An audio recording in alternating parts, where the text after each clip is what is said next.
আসসালামু আলাইকুম। কেমন আছেন সবাই? আশা করছি সবাই অনেক ভালো আছেন। আজকের পর্বে আপনাদেরকে এই ড্রেস আপটি কাটিং এবং সেলাই করে দেখাবো। এখানে একটা কামিজ রয়েছে। কামিজটা কিন্তু জর্জেটের এবং ইনার দিয়ে এই ড্রেস আপটি সেলাই করতে হবে।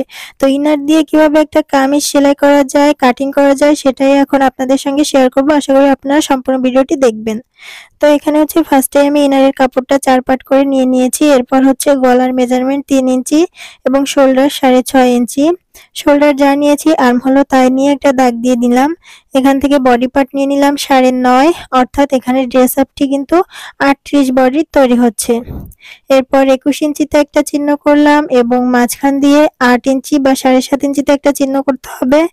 এরপর 8.5, 9.5 আর 1 ইঞ্চি করে এক্সট্রা নিতে হবে সেলাইয়ের জন্য। এভাবে বডি শেপ ড্রয়িং করে দিতে হবে। এরপর নিচের দিক দিয়ে আমি 12 ইঞ্চি নিয়েছি। আমার এখানে ইনারের কাপড়টা একটু অল্প রয়েছে, এই কারণে 12 নিয়েছি। আর একটু বেশি যদি থাকতো তাহলে কিন্তু আমি 13 নিয়ে নিতাম। তো এরপর হচ্ছে ড্রয়িং অনুযায়ী আমি কাপড়টাকে কেটে নিচ্ছি। ইনারের কাপড়টা আগে কেটে নিতে হবে, দেন হচ্ছে আসল যে উপরের জর্জেটের কাপড়টা ওটা লাগিয়ে নিতে হবে। তো আমি কিভাবে করি সেটা আপনারা দেখতে থাকুন। এরপর আমি কিছু কাটা চিহ্ন দিয়ে নিচ্ছি যাতে পরবর্তীতে আবার ফিতা ধরে মাপ দিতে না হয়। তো ইনারের কাপড়টা খুলে নিয়ে আমি ফার্স্টে হচ্ছে পেছনের সাইডটা এভাবে একটা ফ্যাব্রিক গ্লু দিয়ে আটকিয়ে নিচ্ছি। এভাবে করে নিলে কিন্তু সেলাই করতে অনেক সুবিধা হয়। আর আপনাদের কাছে যদি ফ্যাব্রিক গ্লু না থাকে সেক্ষেত্রে কি করবেন সেটাও কিন্তু আমি দেখিয়ে দিব। অবশ্যই ভিডিওটা ধৈর্য ধরে শেষ পর্যন্ত দেখতে থাকুন। ফ্যাব্রিক গ্লু লাগানোর সঙ্গে সঙ্গেই কিন্তু কাপড়টা কেটে নেওয়া যাবে না, সেক্ষেত্রে কিন্তু গ্লুটা অ্যাডজাস্ট হয়ে পারবে না। তো এর জন্য একটু অপেক্ষা করতে হবে, তারপর কাপড়টা কেটে নিতে হবে। তো আমি কাটিং করে নিয়েছি। এরপর হচ্ছে সামনের পার্টটা কাটিং করব। তো সামনের পার্টে আমি গ্লু ইউজ করছি না। আপনাদের যাদের কাছে ফ্যাব্রিক গ্লু না থাকবে তারা এভাবে পিন ইউজ করতে পারেন। দেখুন আমি এভাবে করে সব দিকে পিন সেট করে নিচ্ছি, তারপর কেটে নিয়েছি। এই যে এরপর হাতার কাপড়টা কেটে নিব। তো হাতায় যেহেতু কাজ করা রয়েছে, পাতার ডিজাইন রয়েছে, এই কারণে ডিজাইন দুইটা যাতে একই দিকে থাকে, এই কারণে আমি হাতার কাপড়টা মাঝখান দিয়ে কেটে ডিজাইন দুইটা একই দিকে রেখে তারপর হচ্ছে হাতার কাপড়টা ভাঁজ করে কাটিং করে নিচ্ছি। আপনাদের যদি এরকম ডিজাইন থাকে সেক্ষেত্রে কিন্তু অবশ্যই খেয়াল করে তারপর হাতাটা কাটিং করবেন। দুইটা হাতা দুই রকম ডিজাইন হয়ে গেলে কিন্তু দেখতে ভালো লাগবে না। তো এই যে আমি হাতার যে মেজারমেন্ট গুলো সেগুলো সব নিয়ে তারপর হচ্ছে এভাবে ড্রয়িং করে নিলাম। আপনারা নিশ্চয়ই দেখতে পেয়েছেন কোথায় কত মেজারমেন্ট নিয়েছি। এরপর হচ্ছে ড্রয়িং অনুযায়ী আমি হাতার কাপড়টাকে কেটে নিচ্ছি। এখানে হাতার কাপড়টা একটু এক্সট্রা ছিল, এই কারণে আমি কেটে ছোট করে নিয়েছি। 20 ইঞ্চি রেখেছি। সেলাই করার পর কিন্তু কমে আসবে। এই যে ডিজাইনটা দেখতে পাচ্ছেন দুইটাই কিন্তু একই দিকে। এরপর পেছন গলার জন্য আমি এখানে গলা রেডি করে নিচ্ছি পেপার পেস্টিং দিয়ে। এখানে গলাটি চওড়া রেখেছি 6 ইঞ্চি এবং লম্বা 3.5। এরপর হচ্ছে আমি যে পিন দিয়ে সেটআপ করে রেখেছিলাম জামার সব দিকের অংশগুলা, সেগুলোতে একটা করে চাপ সেলাই দিয়ে নিচ্ছি। আমি যে গুলু দিয়ে অ্যাটাচ করেছি ওটাতেও কিন্তু চাপ সেলাই দিয়ে নিয়েছি, এতে করে সেলাই করতে সুবিধা হবে। ইনারের কাপড়টা কোনো দিকে সরে যাবে না। এখন এখানে সামনের গলার ডিজাইন অনুযায়ী আমি একটা সেলাই দিয়ে নিচ্ছি। সেলাই দেওয়ার পর গলার অংশটা কেটে নেব। যেহেতু এখানে আমি পাইপিং ইউজ করব, এই কারণে কিন্তু আগেই গলার অংশটা কেটে নিতে হবে। আর যদি পট্টি ইউজ করতাম সেক্ষেত্রে কিন্তু কেটে নেওয়ার প্রয়োজন ছিল না। যেহেতু ডিজাইনের গলা, এই কারণে আমি পাইপিং ইউজ করব, গলাটা একদম পারফেক্ট আসবে। তো পাইপিং এর জন্য আমি কিন্তু আড়া পট্টি কেটে নিয়েছি 1 ইঞ্চি পরিমাণ চওড়া। এরপর পেছনের গলাটা আমি পিন আপ দিয়ে সেট আপ করে নিচ্ছি, তারপর সেলাই করে নিব, এই কারণে এতে করে সুবিধা হবে। এই যে পিন দিয়ে সেটআপ করার পর পেছনের গলাটা আমি সেলাই করে নিচ্ছি। পেস্টিং এর একদম সাইড দিয়ে সেলাইটা করতে হবে, পেস্টিং এর উপর সেলাই করা যাবে না। এরপর হচ্ছে সামনের গলায় আমি পাইপিং বসিয়ে নিচ্ছি। পাইপিংটা কিন্তু আমি সোজা সাইড থেকে বসিয়ে নিচ্ছি। সোজা সাইড থেকে বসিয়ে তারপর এটাকে কিন্তু উল্টা সাইডে নিয়ে আসতে হবে। এতে করে গলার ডিজাইন অনুযায়ী ফিনিশিংটা কিন্তু অনেক বেশি ভালো আসবে। তো এই যে আমি পাইপিংটা সেলাই করে নিয়েছি পুরোটা। আর এই পেছনের গলাটা আমি এখন কেটে নিচ্ছি।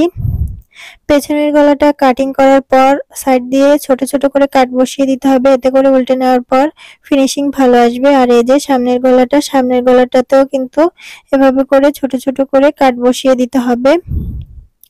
এই যে কাট না বসিয়ে দিলে কিন্তু এটা মুড়িয়ে নেওয়ার পর ভাঁজ ভাঁজ চলে আসবে, দেখতে ভালো লাগবে না। এজন্য অবশ্যই কাটিং করে নিতে হবে।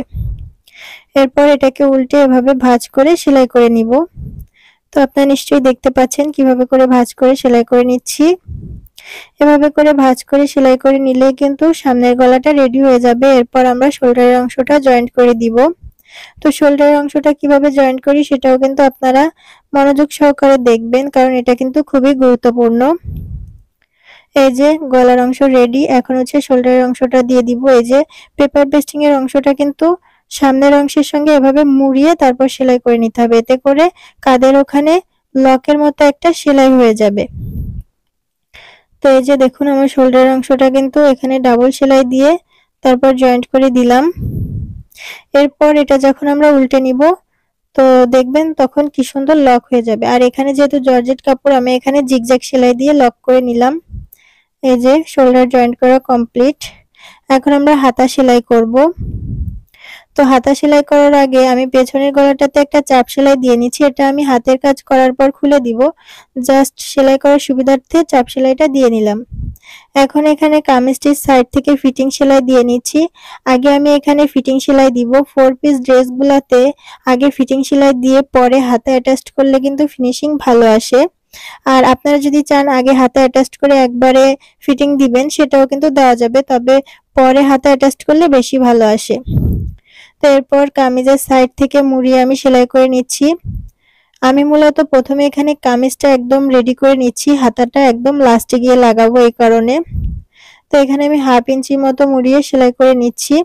আর এখানে কিন্তু অবশ্যই খুব মনোযোগ সহকারে সেলাই করতে হবে, যেহেতু জর্জেট কাপড়, কোনো রকম ভাঁজ পড়ে গেলে কিন্তু দেখতে একদমই ভালো লাগবে না। তো দেখতে পাচ্ছেন আমি কি সুন্দর করে সেট করে তারপর সেলাই করছি।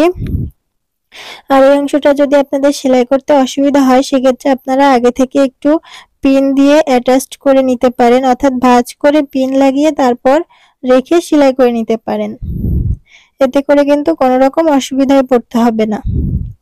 তো এই যে দেখুন আমার পুরোটা কিন্তু সেলাই করা কমপ্লিট হয়ে গেল। সামনের অংশ তো আমাদের নিচে সেলাই করতে হবে না, পিছনের অংশের নিচের অংশটা আমরা সেলাই করে নিব। এখন দুই সাইড যখন সেলাই করা হয়ে যাবে তখন কিন্তু নিচের অংশটা সেলাই করতে হবে, আগে কিন্তু করা যাবে না। তো এই যে এখন হচ্ছে পেছনের অংশটাও আমি এভাবে করে 1/2 ইঞ্চি দুইবার মুড়িয়ে ভাঁজ করে সেলাই করে নিচ্ছি। তো আমার এরপর হচ্ছে সাইড থেকে একটা চাপ সেলাই দিয়ে নিতে হবে, আর এই অংশে কিন্তু অবশ্যই ব্যাক স্টিচ দিতে হবে, না হলে কিন্তু ছিঁড়ে যাওয়ার সম্ভাবনা থাকে। আর এরপর টেনে টেনে এভাবে সুন্দর করে সেলাইটা কমপ্লিট করে নিতে হবে। আর লাস্টে কিন্তু অবশ্যই আয়রন করে নিতে হবে, না হলে কিন্তু পারফেক্ট ফিনিশিং পাওয়া যাবে না। এই যে এখন আমি হাতার সামনের অংশটা মুড়িয়ে সেলাই করে নিচ্ছি। হাতার অংশটা আমি একটা সেলাই দিব মুহুরির দিকে, আপনারা চাইলে দুইটা দিতে পারেন, তবে জর্জেট কাপড়ে একটা সেলাই দিলে বেশি ভালো লাগে। এরপর হাতার সাইড থেকে ফিটিং সেলাইটা দিয়ে নিচ্ছি। তো কামিজ সেলাই করার পর আর্মহোলের যে মাপটা থাকবে সেই মাপটা নিয়েই কিন্তু হাতার অংশটা ফিটিং সেলাই দিয়ে নিতে হবে। এরপর লক সেলাই দিয়ে দিচ্ছি, অর্থাৎ আমি জিগজ্যাগ সেলাইটা দিয়ে দিচ্ছি। এরপর কামিজের সামনের দিকে আর্মহোলের যে তালপাটের অংশটা সেটা আমি এভাবে চক দিয়ে দাগ টেনে সেলাই করে তারপর কেটে নিয়েছি। আমরা কিন্তু কামিজ কাটিং করার সময় তালপাটের অংশ কাটিং করছিলাম না, এই কারণে কিন্তু এই পর্বে আমরা কাটিংটা করে নিয়েছি। এরপর হাতার কাপড়টা আর্মহোলের সঙ্গে জয়েন্ট করে নিচ্ছি। জয়েন্ট করা হয়ে গেলে লক সেলাই দিলেই কিন্তু কামিজটা কমপ্লিট হয়ে যাবে। এই যে দেখতেই পাচ্ছেন কতটা পারফেক্ট ভাবে আমি এই কামিজটা তৈরি করে নিয়েছি। এই যে পুরো কামিজটা কিন্তু দেখতে ঠিক এরকম হয়েছে। আপনারা কিন্তু চাইলে এই টেকনিকগুলো ফলো করে বাড়িতেই এই সুন্দর করে 4 পিসের যে ড্রেস আপগুলো এগুলা তৈরি করে ফেলতে পারবেন। তো আশা করছি আমার আজকের এই ভিডিওটা আপনাদের কাছে ভালো লেগেছে। ভালো লাগলে অবশ্যই লাইক, কমেন্ট, শেয়ার করবেন এবং আমার চ্যানেলটি সাবস্ক্রাইব করে আমাকে সাপোর্ট করবেন। আর এরকম আর কোন ধরনের ভিডিও দেখতে চান সেটা কিন্তু আমাকে কমেন্টসে জানাতে পারেন। তো আমার আজকের ভিডিও এখানেই শেষ করছি। সবাই ভালো থাকবেন, সুস্থ থাকবেন এবং পরবর্তী ভিডিও দেখার জন্য আমন্ত্রণ রইল। সবাই ভালো থাকবেন। আল্লাহ হাফেজ।